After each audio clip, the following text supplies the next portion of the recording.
Hello dear fans, friends and subscribers of Cricket Happenings.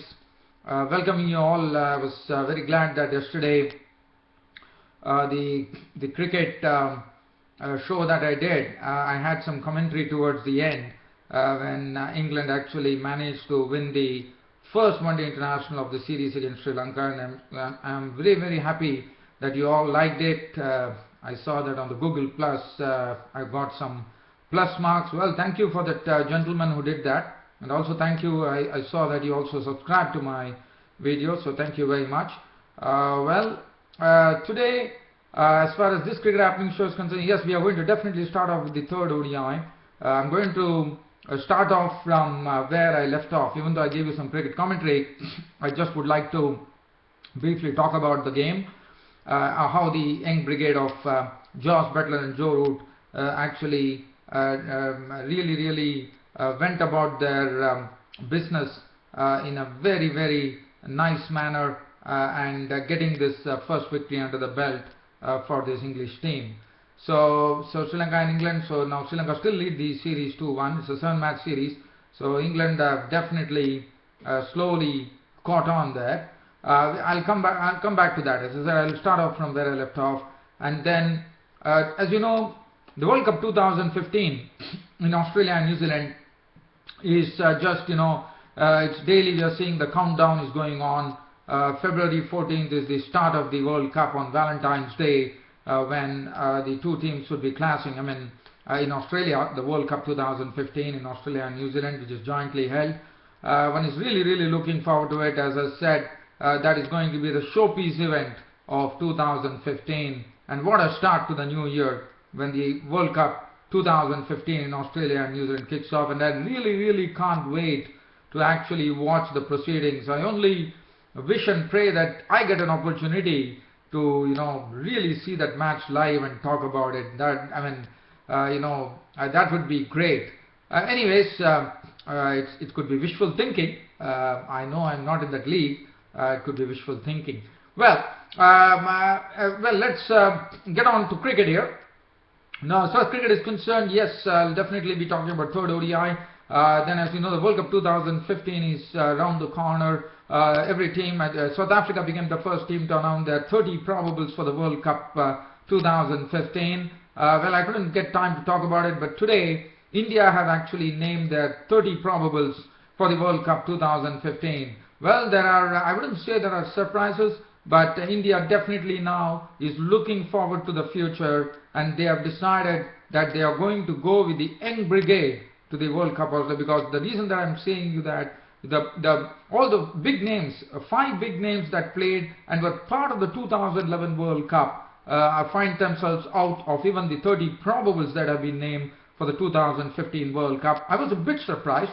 That Yuvraj Singh because I thought Yuvraj Singh still has some lot of cricket left in him. He's still young, but the old openers Sehwag and Gambhir have not been considered. Harbhajan Singh, the spinner, has not been considered, but I thought in the IPL he bowled pretty well, but still Harbhajan Singh I think the Indian selectors have definitely kept things in perspective. In fact, they have decided that it is going to be the young brigade who would be leading, who would be going to the World Cup. So they have got a lot of new names in that. I'm not going to get into that, but I'll definitely talk about the 5 people who have been left. As I said, once again, it's Gambhir, Virendra Sehwag, Harbhajan Singh, Zaheer Khan, and also there is one more player, Yuvraj Singh. These are the 5 players who played a very good part in the 2011 World Cup when India won. And all these 5 players have been left. So experience has been finally sacrificed by India, and India are looking forward to the young brigade to deliver for India in the World Cup 2015. Yes, I will be talking about that, about those 5 players left. And then right now when I'm talking to you, we have the T20 series that have started between New Zealand and Pakistan. This is the first T20 match which is being played. It's being played at the Dubai Cricket Ground. It was Pakistan who won the toss. Shahid Afridi, as you know, is the T20 captain of Pakistan. He won the toss. And also New Zealand As you know, they are experimenting, and with the absence of Brendan McCullum, New Zealand is led by Kane Williamson, who is the new captain of the New Zealand team. He is also the captain for the one-day international series against Pakistan, which will be coming after the T20s. So, just talking about this T20, while I am talking to you, the match situation here at the center at the Dubai Cricket Ground says New Zealand are the ones who are batting first after being put in by Pakistan, are 122 for 5 currently. Luke Ronchi is looking good, not out on 30 of 24 balls with 4 fours, and you know that the wicketkeeper batsman for New Zealand, Luke Ronchi, has been really successful of late. He has been getting a lot of runs.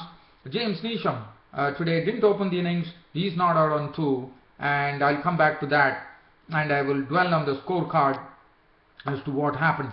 But first, let me start off from the third one-day international, where I'm going to start off from where I left off. I left you yesterday with the score where it was Buttler and Joe Root at the middle. And as I said, England are definitely in with a chance, and I was proved absolutely right. But what was good about this England victory was that from a score of 151 for 4 in the 23rd over, this pair put up a 85-run partnership to get their team to their first win in this one-day international series. Joe Root, well, he was a calm head, but he also saw some very good innovative strokes from Joe Root, probably taking a cue from Josh Buttler's book when he actually scooped a 6. He hit 2 sixes and 2 fours in an unbeaten knock of 48 of as many balls with 2 fours and 2 sixes. And Josh Buttler, who started off pretty slowly, but later on he accelerated in such a fashion that he saw to it that England won't miss upon this opportunity, as he went on to slam the bowling to make an unbeaten 55 of 37 balls with 9 fours, and that was it. England winning the match by 5 wickets, and thus for the first time in this one-day series getting their first win under their belt in this one-day series. So, and as far as the man of the match was concerned, yes, it was Josh Buttler of England for playing that real cameo, I would say, of 55 37 balls. As I said, later on he really went on the he really put it into the final gear as he actually got England to victory. Bowling, well, as far as the bowling was concerned, it was Angelo Matthews 7 overs 234, Dilshan Nunn for 31, Ajanta Mendes taken to the cleaners 5.4 overs, no made and none for 53. Buttler really gave him a real whack. He also went after Damika Prasad, who was carved for 49 runs over 6 overs. Rangana had 6 overs 141. So Sri Lanka leading the 7-match series 2-1. So what is good about it is that the young brigade of Josh Buttler and Joe Root giving England their first victory in this one-day international series. Well, now I'm going to talk about the Indian probables. As I said, World Cup 2015 is round the corner. Every team, the first team to actually select the 30 probables was South Africa, and today India have selected. And the reason that I'm speaking about it today is just for the fact that 5 big names who played and were a part of the 2011 World Cup 2011 have been left out. One is the dashing opening batsman Virendra Sehwag.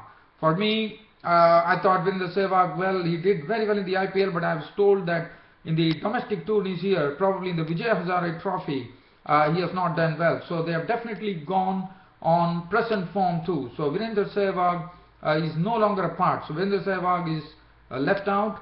Gautam Gambhir, his opening partner, who played a good role for his team Kolkata Knight Riders in the Indian Premier League, has also been left out because of his poor form in the domestic tournament.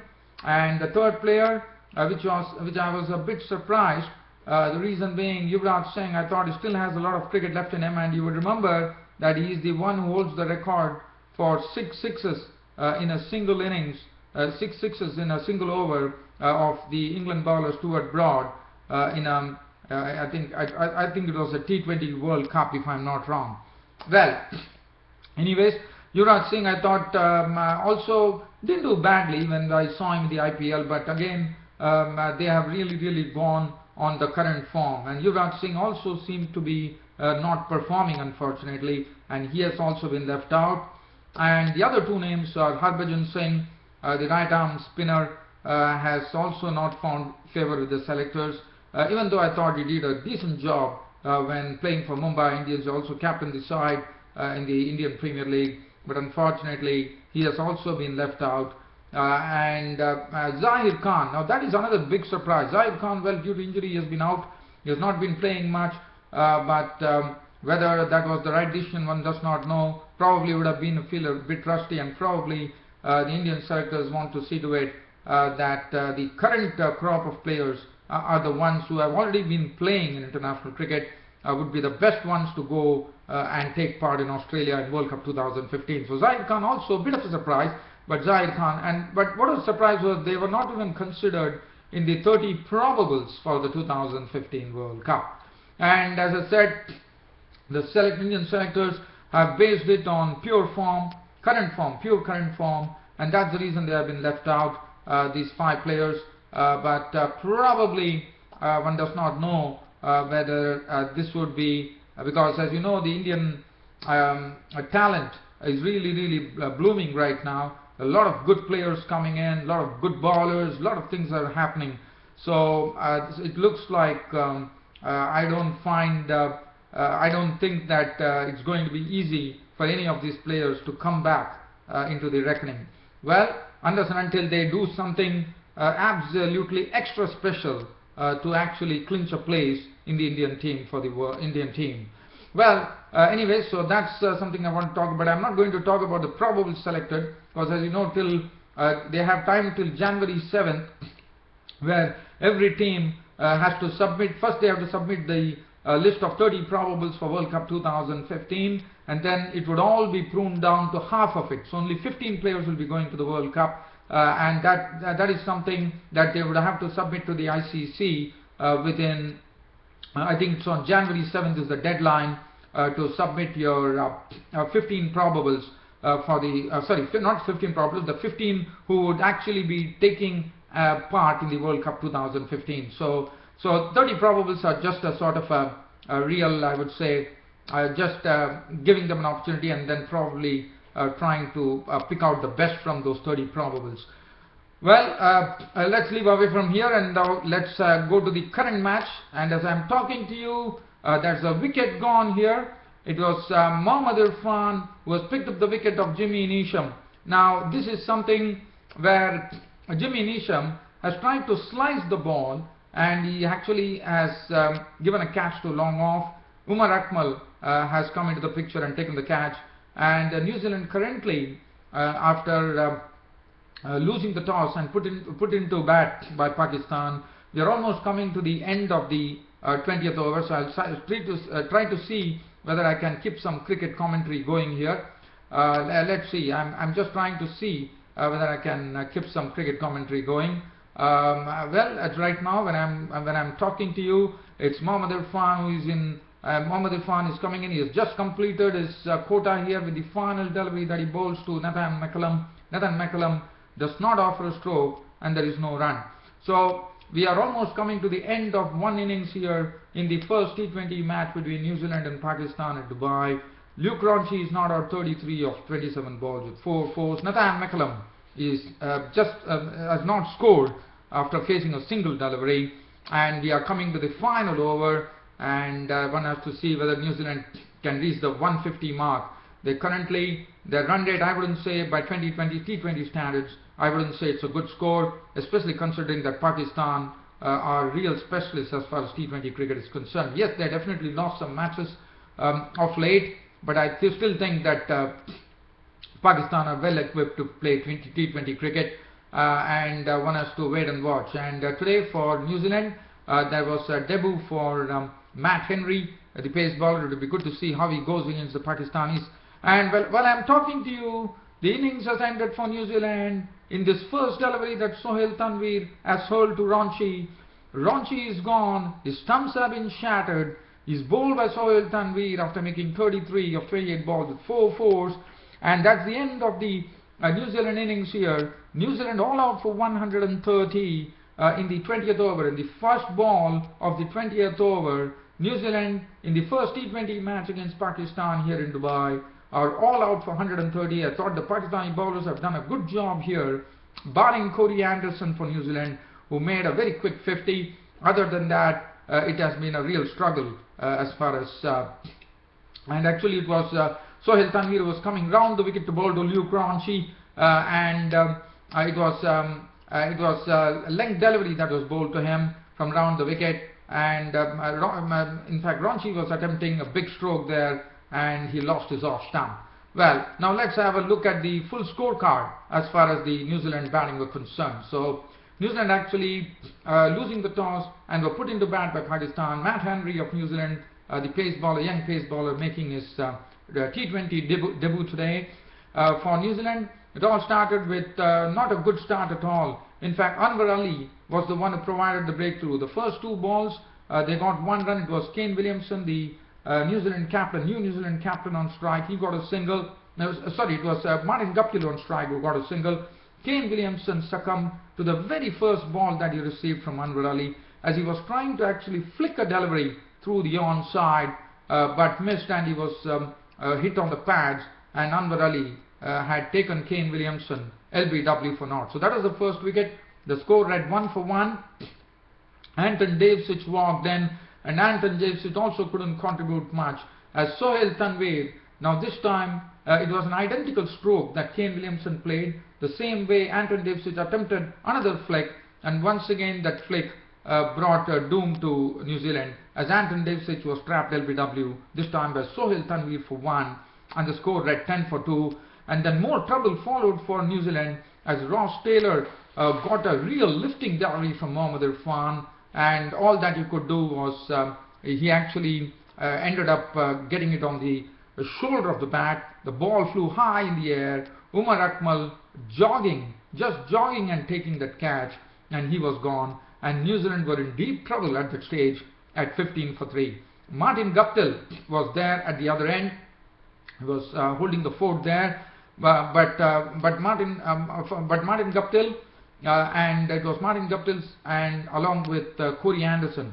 After that, slowly they started repairing the situation by getting a partnership which added, I thought it was 46 runs, which took the score on to 61. Guptill definitely played well. He hit one very good 6-2 where he flicked nonchalantly at a delivery, I thought of it was of Sohail Tanvir for a 6, and Corey Anderson was also there giving company to the Guptill. But then in the 10th over, Shahid Afridi produced a beautiful slider where Martin Guptill was absolutely beaten. In fact, it was a bit slower through the air, one thought, and Martin Guptill, before he could get his bat down, it was all over. The ball had actually crashed onto the stumps. So Martin Guptill was gone, bowled by Afridi for 32 of 30 deliveries with 2 fours and 1 6, and the score read 61 for 4 in the 10th over. After that, it was real acceleration coming in finally, and it all came through the bat of Corey Anderson, as Corey Anderson and Luke Ronchi combined into a very, very good partnership, which took the score from 61 for 4 in the 10th over to 112 in the 16th over. So it was almost a 50-run partnership, 50-yard partnership between Corey Anderson and Luke Ronchi. Corey Anderson was looking pretty ferocious as he slammed sixes of the spinners. He also went on to deposit Anwar Ali for 2 consecutive sixes, and then when the score reached 112, Raza Hassan, the spinner, the left-arm spinner, the young left-arm spinner, took the wicket of Corey Anderson, as Corey Anderson made a very quick 48 of 37 balls, 1 4 and 4 sixes.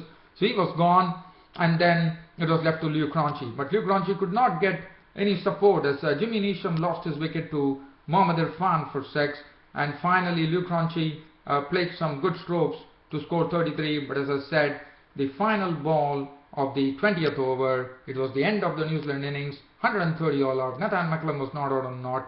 Ronchi made 33 of 28 balls with 4 fours. And let's have a look at the Pakistani bowling card. Anwar Ali provided the breakthrough, 2 overs, no maiden, 1 for 15 for him. Sohail Tanvir, 3.1 overs, no maiden, 221, bowled well. Mohammad Irfan also, I thought, bowled well. His height really helped him to get some real bounce, and the wicket of Ross Taylor was something that was taken very well. In fact, I thought Pakistan did very well here to actually restrict New Zealand to a score. In fact, oh, I'm sorry, I really didn't realize that the final over there was one more player to come. Well, but it didn't really matter because right now it's the innings break here in Dubai, and the score that I told of 130 was wrong. In fact, there was one more wicket remaining, so probably, in fact, there was only 6 wickets gone, and I think I probably spoke a bit too quickly. Probably I'd given you a cricket update. So now the final score is here. New Zealand all out, not all out, 135 for 7 of their 20 overs. Adam Min not out 2, Nathan McCullum not out 1, and that is the score that New Zealand have posted. Now, as I said, it's not a very good score, and as I said, Pakistan have done very well here to restrict the New Zealanders to 135. Now, Raza Hassan 1 for 24, Mohammad Hafiz 2 overs for 15, and Shahid Afridi, the captain, 4 overs, no made, and 1 for 27. So, well, dear fans, subscribers, it was a pleasure to bring you. Sorry about that. It is 135 for 7. New Zealand in 20 overs against in 19.1 overs. And they have played the full 20 overs. 20 overs against Pakistan in the first T20 in Dubai. Now it's the innings break, and I think it's time for also me to take a break. But I'll promise you, dear fans and subscribers, tomorrow I'll be talking about this Pakistan innings. As I said, I need to go to work, and that is what gives me my bread and butter. Cricket is pure passion, and this cricket show is something which is done purely for you, friends and subscribers. And thanks for your tremendous support. As I said, you will see me talking about this Pakistani innings, but I think I have a feeling that Pakistan would probably get to that score. But again, it's cricket, you never know. You could get some good bowling from New Zealand. New Zealand also have some good bowlers, and that would be pretty interesting to see how this battle actually goes out here in Dubai. But unfortunately, I have to leave. So as I said, it's right now it's innings break here in Dubai, and your host round also on this cricket happening show is taking a final break for the day, and I will be seeing you all tomorrow with the report on this Pakistani chase of New Zealand's 135 for 7 in the first T20, and we'll also talk about what really happened. Until then, it's goodbye from your host round studios. Thank you.